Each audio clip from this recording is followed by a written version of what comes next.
The Tidmouth Lightningbolt. Written by Ryan and Ciremi. Based on the Reverend W. Awdry Railway Series, Great Holcroft and David Bitten's television series, and the Soda Island Forum's extended railway series.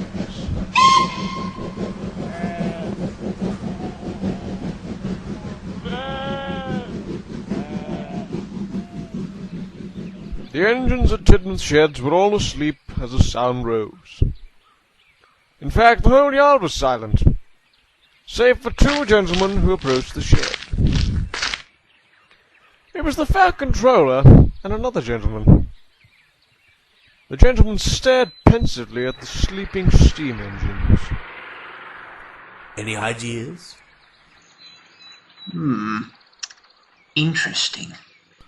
The man raised his arms and made a frame with his fingers. He looked through the frame at each one of the engines. Well, I much like that tank engine over there. Ha! Excellent choice. Wait for the train to go by first, he says. I says, make up your bloody mind. I says, I goes first, I says. Oh, sir, about that steamroller over there. Say no more. Come, right this way.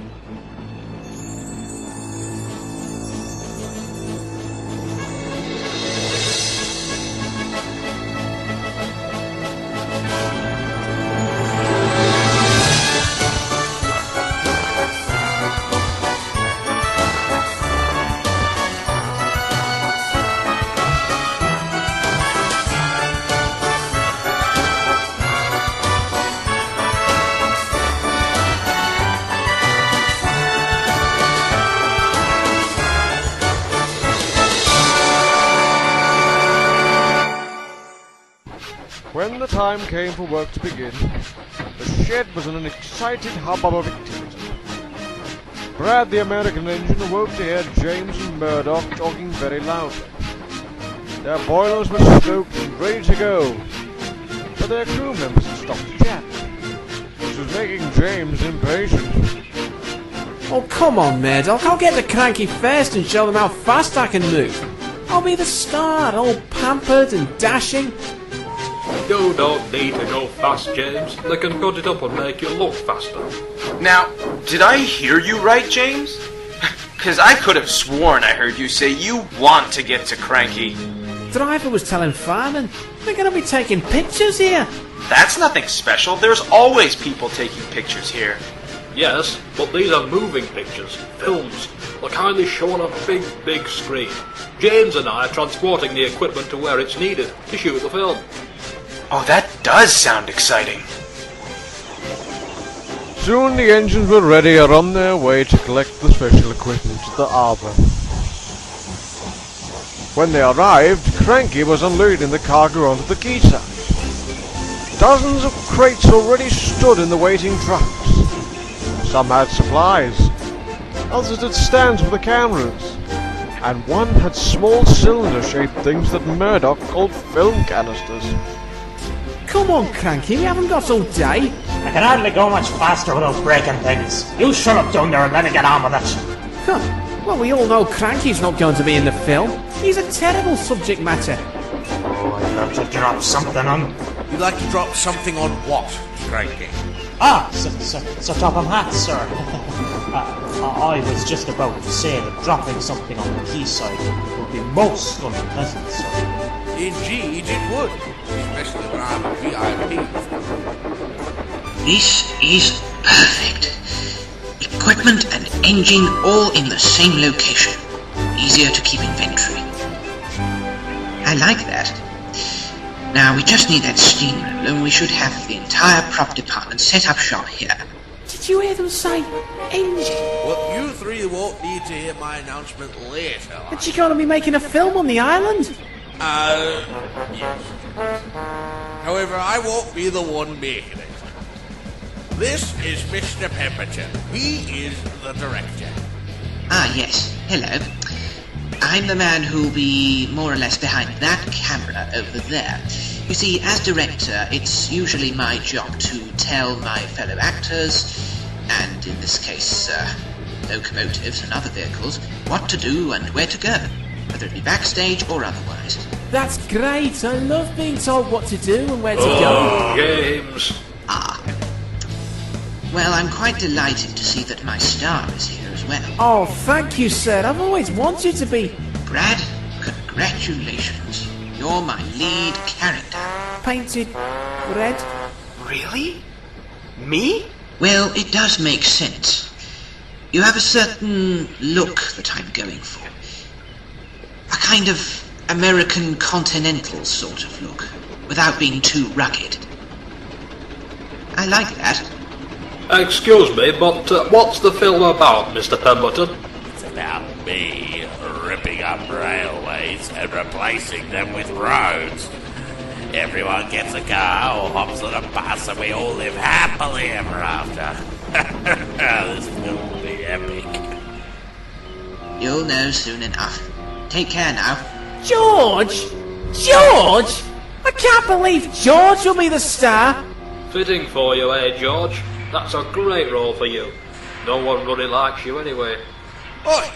Oh, don't you cheek me. My performance will steal the show. I can't believe George will have a performance!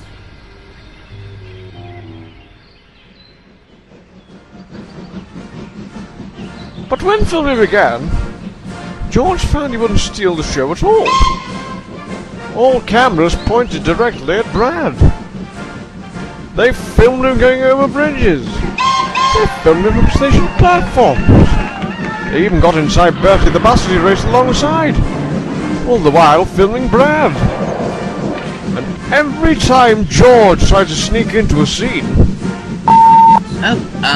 Somebody get that steamroller out of the shot. He's blocking the engine. Could someone clear that steamroller out of the background, please? We don't need him yet. Look, beg pardon, but could somebody please move that steamroller out of the way? His grimace is upstaging the engine's performance. To be honest, it's giving me the creeps. Hey! George wasn't. He didn't like being second best at all. And worse still, when he wasn't in front of the camera, he was helping Jack, Alfie, Elizabeth and Rod the Caterpillar Trainz construction for the film. Oh, that big his Brad is going to rush by and whistle to an adoring crowd. Well, God, help me keep my fittings on because I think I've got a burst of excitement. Oh, give it a rest, George. At least you get to be in the film properly. All I get is a one-off appearance outside the village shop.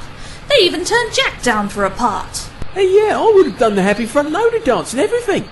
But Mr. Pemberton says I'm more useful doing this.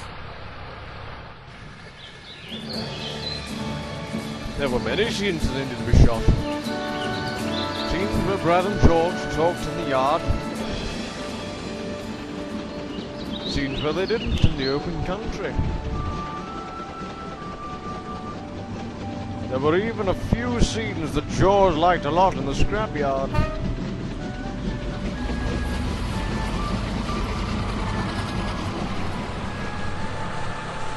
Brad wasn't too happy either. He had been acting and repeating all day. He stopped to talk to Jack, Alfie and Elizabeth. They make me do the same thing a bunch of different times, shooting from all different angles. It can be repetitive. I mean, I do it enough on my own daily, but to have to back up and repeat it over and over, it's not all that fun. Can I do the happy front loader dance for you? Maybe later. You guys have been doing a top-notch job, though, helping out and making things run smoothly. From you, Elizabeth and Ron, to you two, Jack and Alfie, to even George. Oh, sorry, I gotta run. I'm wanted at the docks.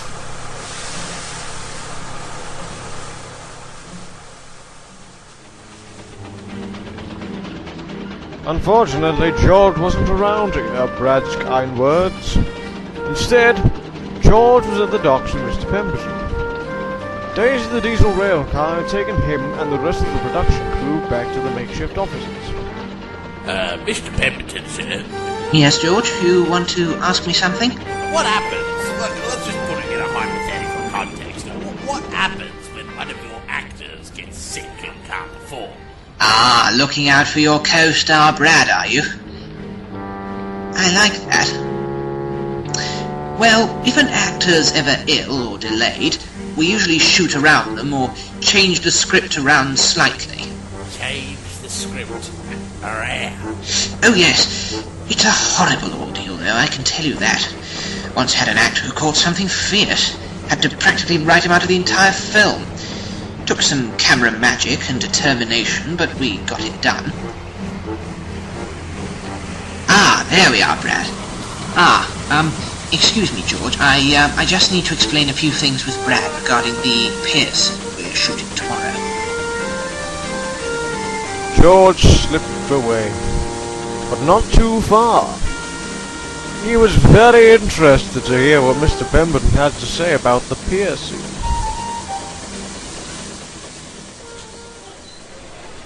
The following morning, the scene had been set for Brad's fake crash. On the far end of the pier, a buffer box had been placed for Brad to roll into. Attached to Brad's buffer beam was a big airbag, so that he could roll into the buffer box without getting hurt. Affixed to his back end were a series of cables and wires that would stop him if he rolled too far. Everything had been measured and calculated down to a T. But George had calculated and planned everything down to a T as well. You'll need to get the sandstone back from the quarry, Jack. This shale is much too hard for Brad. But I have to fill the buffer box soon, don't I? We'll be waiting for you. Mr. Pemberton wants to make sure that the star engine does not get damaged or hurt in any way. The sandstone is much softer. Please go and fetch it. Oh, okay. Right. You don't need that extra support beam. What? Why? The schedule's running tight and this is a buffer box should suffice. Mr. Pemberton's orders. If you say so. Kelly, we're going to run the cable at double speed today. Hey, how come? Mr. Pemberton doesn't want the cable coming up and into the shot. Do you know how many people complain when they see a visible cable or a wire? There's even forums on the internet about that sort of thing. And directors like Mr. Pemberton never hear the end of it. So give Brad plenty of slack. He knows right where to stop anyway. It's not like you can roll past that buffer box now. Yeah, I suppose. I'm very nervous. This is a big moment. Oh, you'll be fine. You're made for the movies. That's why you're the star. just try to rip that buffer box off the rails. Thank you, George. My pleasure. Oh, that's probably too much. You shouldn't laugh that much.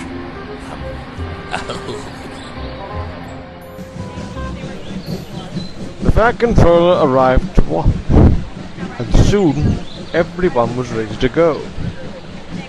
Mr. Pemberton had Brad roll toward the pier and back for rehearsal, and soon all was well. The cameras were rolling. Brad puffed proudly into view, and a broad grin spread across George's face. Brad rolled from the track and along the pier right towards the buffer box. Here we go.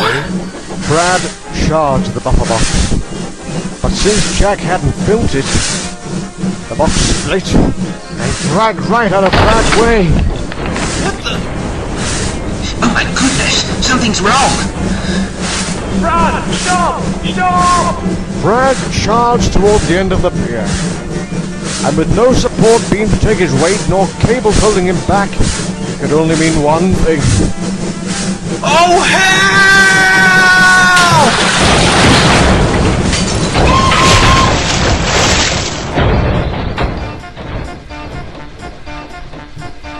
everyone was quiet. Mr. Pemberton stood with his hand to his mouth. The fat controller and the rest of the crew stood mouths agape. The construction vehicles could hardly believe their eyes. A once controlled scene had turned into a complete disaster. Brad was hurt, confused and bemused, sunken down in the mud. No one quite noticed as George rolled away, sniggering. Looks like it's time to change the script. Later that day, Jack, Elizabeth, Kelly, and Rod met with Percy, James, and Murdoch at the harbour. And you're sure George told you all these things? Yes, he said Mr. Pemberton requested sandstone. That I didn't need to put that beam in place? And that me, Ned, and Elizabeth didn't need to give Brad slack with the cables? And has anyone told the fat controller or Mr. Pemberton? Technically, we all should have checked with Mr. Pemberton first. But he was very convincing. Rotten roller! Someone should send him off the track! Oh, that's it, Percy. We need someone who can take Brad's place in the film, who will also be able to teach George a lesson. Someone with fire, passion, who's not afraid to take charge when need be. But where could we find someone like that? Ha! George got the best of all of you. Come on, no, that's silly. Besides, Brad's not with such a hammer. A vote for George, for me. Hey! You! Brain! What do you want? Brad's a good friend of mine. If you have something rude to say about him, you had best not say it in my company. Not often are you around. What are you going to do about it? Well, I'll be diplomatic and talk to you about it. We need some middle ground right enough. You're all the way up there and I'm all the way down here. Daisy, I don't think if Frankie can... Come on, lower your hook and I'll come up.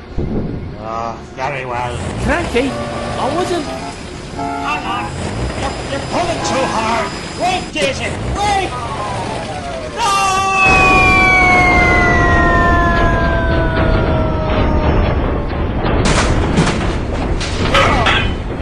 Anything else you'd like to share, Cranky? No, Mom. Didn't think so. If this isn't an excuse to do the happy front loader dance, I don't know what is. I think we've found our leading lady. Percy, go and fetch Mr. Pemberton right away and bring him back here to the offices. I've some suggestions for a script change if he'd be open for it. You're not seriously suggesting that Daisy gets cast in the film, are you? Instead of me? I most certainly am. As an actress, she'd be second to none. Haha, exactly. She's been dying to get her own back on George for ages. Back in him out. Cranky, perhaps I was mistaken. Down here you're actually an interesting subject. Oh, shut up, you're a tin-red imbecile. The following day, George was told to go to the level crossing by one of the stations on Thomas's branch line. As he approached, he could see that Daisy was resting nearby. No one else was there. That must be early. Oh, right, the diner is there. Some people were telling me they were opening a roadside diner here, and well, they appear to be right. Oh, George, you better turn around. There's no one here for you to prove you're tough. I'm not turning around. I have my big scene today. And what is your big scene? My big scene? My biggity big scene. Look, I can't divulge script information. The scripts are so tight, they don't want to reveal the ending. And especially not to a roadside diner like you. Daisy wasn't listening. She just reversed slowly and stopped. Well, Georgie Porgy, that's just pathetic. Oh, you shut up. I've been working hard ever since this thing started shooting, and it's time I got my deserved moment in the spotlight! Oh, yes, Georgie. You really need the attention, don't you? I do not! You might have sent my friend off the rails, but this railway is going nowhere. So you can pack up your roller and go home. Oh, when we're done here, and when we certainly are, I need to go and pick up tarmac, and you know why? Because we're paving over one of your branch lines today! Oh, George. You might take our lines, but you'll never take our freedom!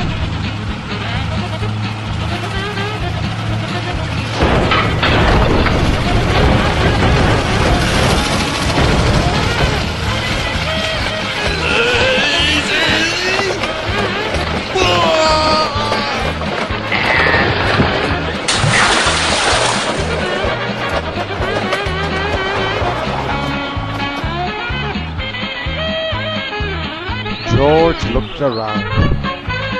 There was Mr. Pemberton and his crew filming from behind the bushes. He looked near Daisy, but another camera had been set up. And further up the track, another camera had been hiding behind a signal box. Worst of all, there sat Daisy with a big grin on her face.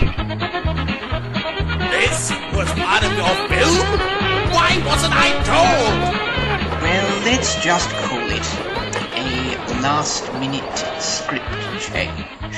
Oh, but can't I do it again? Can I, please,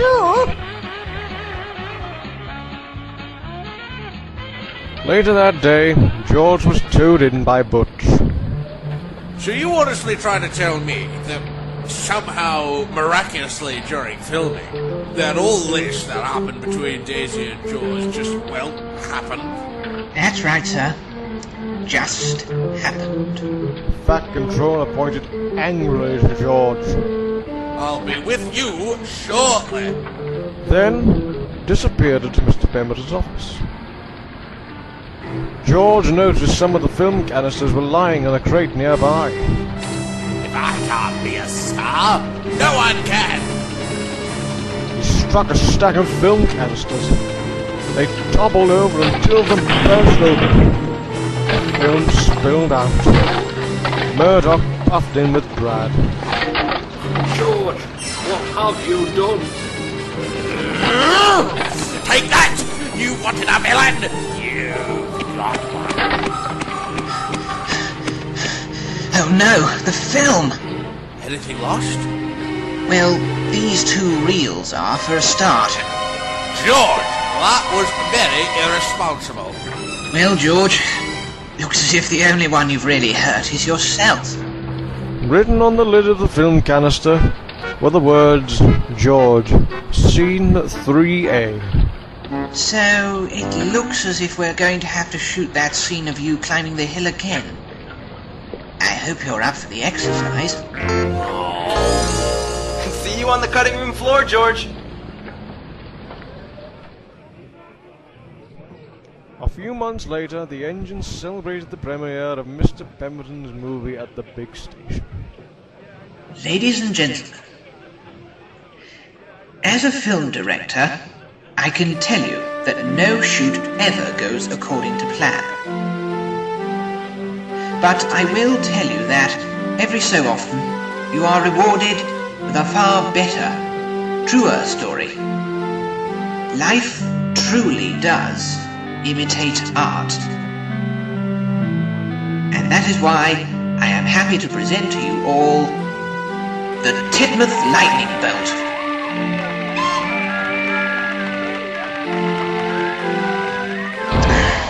George! Blast.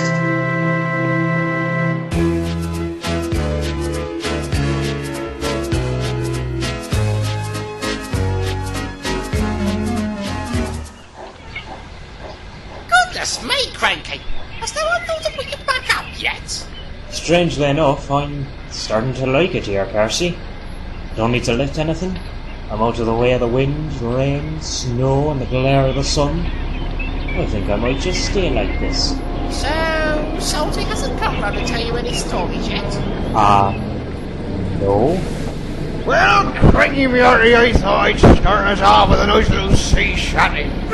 Go and tell the Fat Controller I want to get back up again. Quickly! That way I can squat him out the way with me hook!